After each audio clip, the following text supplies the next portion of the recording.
如果冇嘅話，或者10年之後再返嚟，睇下見唔見到綠草如茵。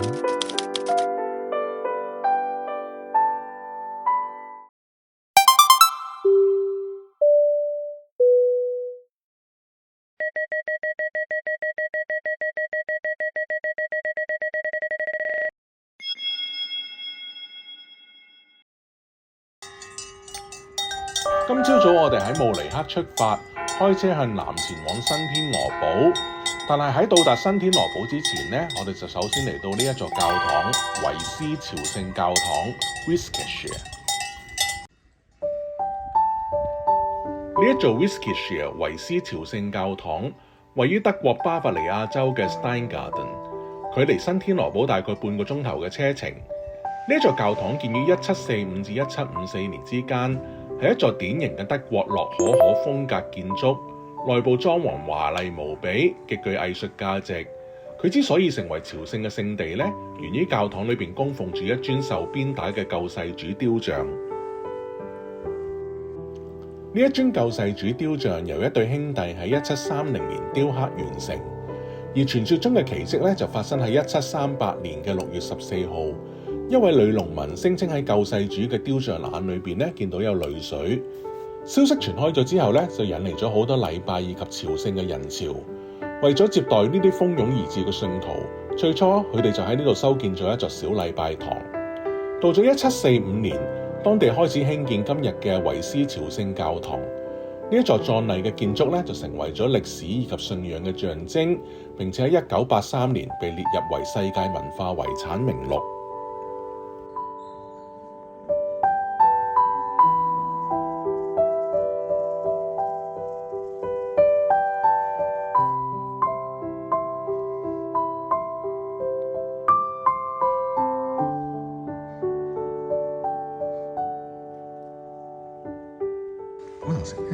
頭先咧喺度睇緊呢一嚿究竟係咩嚟咧？跟住咧之後發覺咧，原來呢一個咧就係古時候嘅自動關門器啦，即係自動門啦。咁我一路扭上去，咁跟住咧有條繩，即係話後邊如果一掹咗個落咧，道門就自己會閂門咁樣咯，幾正！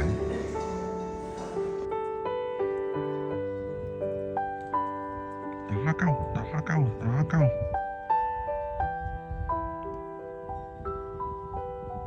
喂，越嚟越多嘅，唔關我事啊！佢哋自己行埋嚟㗎咋，全部啲雞走晒入嚟我個鏡頭度。又係一個好辦法喎！呢度呢個老闆擺杯蜜糖水喺台角呢度咧，將啲蜜蜂引晒嚟呢度，等啲蜜蜂唔使成日嬲住啲客人，阻住啲客人食飯。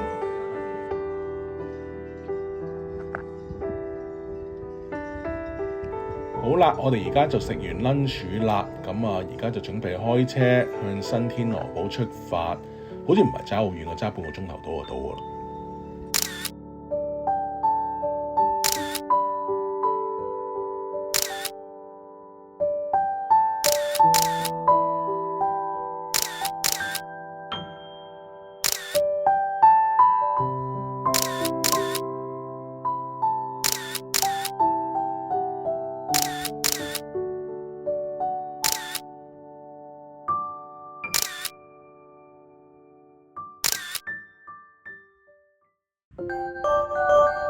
呢一度咧就叫 Swangal， 就已經喺新天鵝堡嘅山腳下邊，離遠已經可以望到新天鵝堡啦。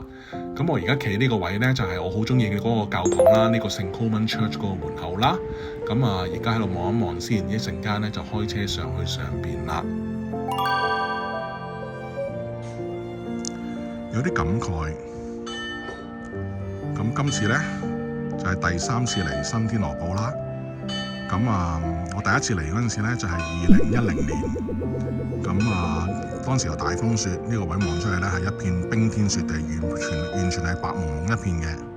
咁所以咧，我2年前即係2021年嗰陣時咧，就特登翻嚟想睇下呢個位有冇呢個綠草如茵啦。咁點知我2年前翻嚟嗰陣時咧，呢度望出去咧就係一片雲海。咁當時我就話，或者10年之後再翻嚟睇下呢個景。咁啊，點知依家未曾夠2年都未能夠，我就翻嚟呢度啦，就終於可以俾我見到呢個綠草如茵嘅景象啦。今次係我第3次嚟新天鵝堡啦。細個嗰陣時咧，諗都冇諗過我會嚟呢度嚟3次，將來唔知仲會唔會再嚟咧。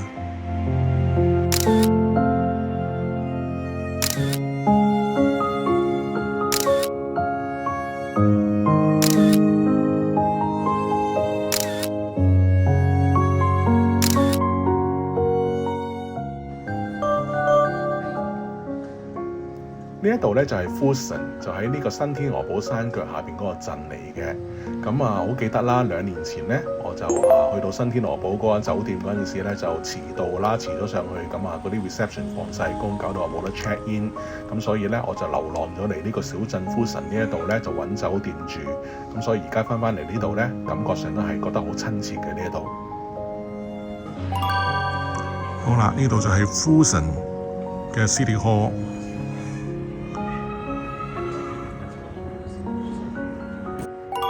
我之前好似冇行過嚟呢度喎，條河呢度嘅喎。我諗呢度咧日頭會好靚啊，即係夜晚都已經咁靚，我諗日頭會更加靚。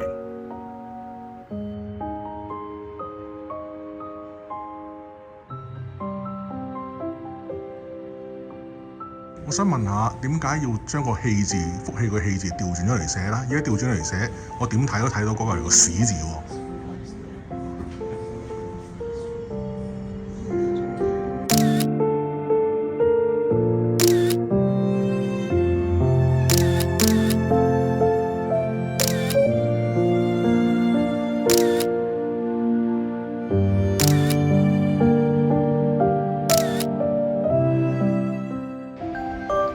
夜晚黑嘅新天鵝堡幾靚，雖然有少少詭異，不過我覺得係靚嘅。咁我哋頭先就喺 Fulton 行完啦，咁而家就翻上嚟新天鵝堡呢度。咁點解我哋可以自出自入呢？就係因為我哋book 嗰間酒店呢，就喺正呢個天鵝堡隔離，即係行5分鐘路程咁樣嘅。咁 book 呢間酒店嘅好處呢，就係我可以，如果我揸車嘅話呢，我揸住個酒店嘅 booking 呢，係可以直接將架車揸上嚟山上邊呢度。咁泊咗架車喺酒店，跟住行5分鐘就嚟到呢個天鵝堡啦。咁同埋可以自出自入嗰下好啊嘛。咁你話貴唔貴？140歐，我覺得又唔貴咯，因為可以慳翻坐馬車上嚟個錢，其實我覺得係抵嘅。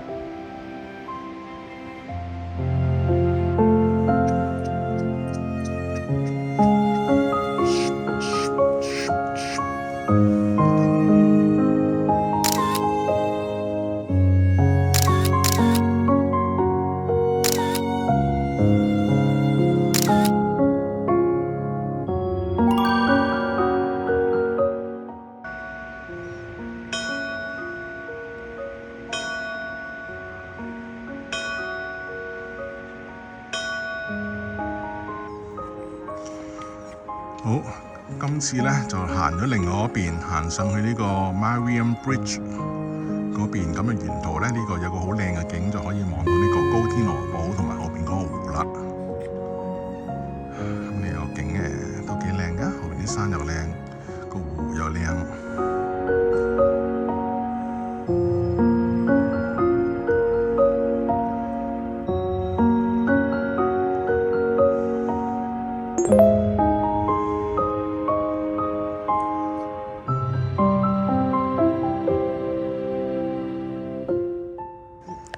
呢個位咧，望上天鵝堡都好靚喎。即係等於我哋。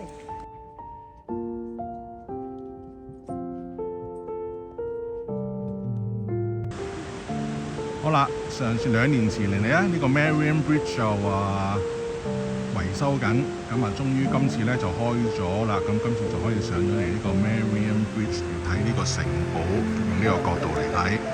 咁果然呢個角度影係最靚嘅。咁下邊咧有一個瀑布，大家有冇試過用咁樣嘅角度嚟睇瀑布咧？你影？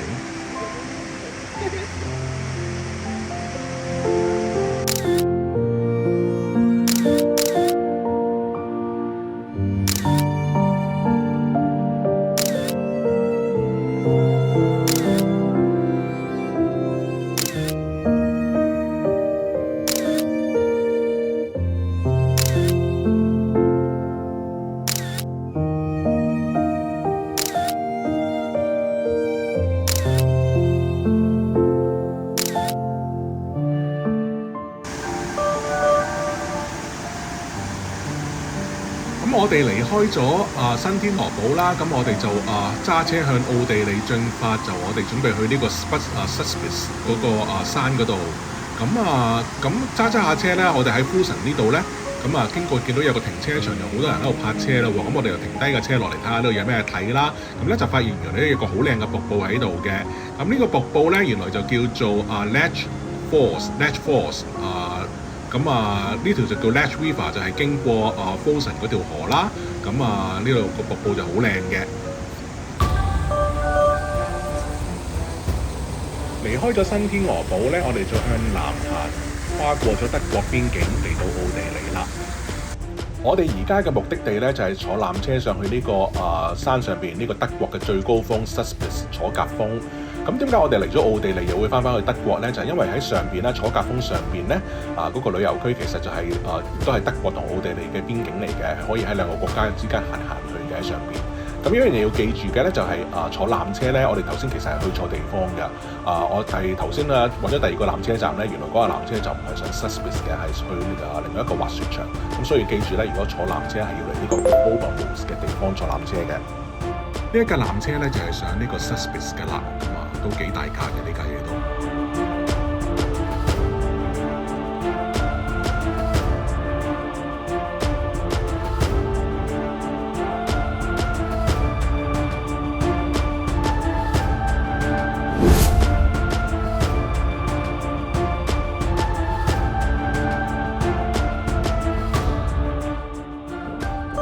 呢度係楚格峰 Suspis， 海拔2962米，位於德國同埋奧地利嘅邊境，屬於阿爾卑斯山山脈，係德國嘅最高山峰。Suspis 呢度咧原本係有3個山峰嘅，原本最高嗰個山峰就係左邊嗰個山峰啦，咁但係佢咧喺第2次世界大戰之中咧就被炸毀咗。中間嗰個山峰咧，而家呢個山峰咧就係1931年喺起呢個纜車嗰陣時，亦都冧咗啦。咁所以而家咧喺個山頂上面有個金色十字架嗰個右邊嗰個山峰咧，就係而家 Suspis 嘅最高點。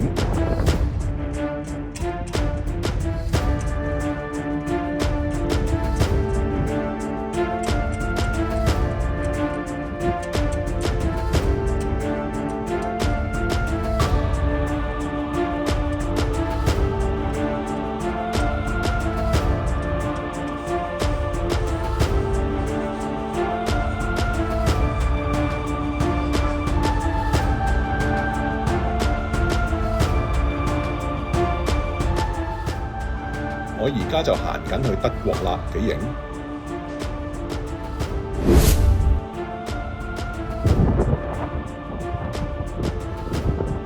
如果我冇記錯嘅話咧，我而家企緊嘅呢個位咧都仲係奧地利，咁但係過咗前面呢一個位咧就已經係德國啦。書上面話咧，以前過咗即係以前歐盟之前咧，嗰度仲有一個邊境檢查站要過關先可以行到過去嘅。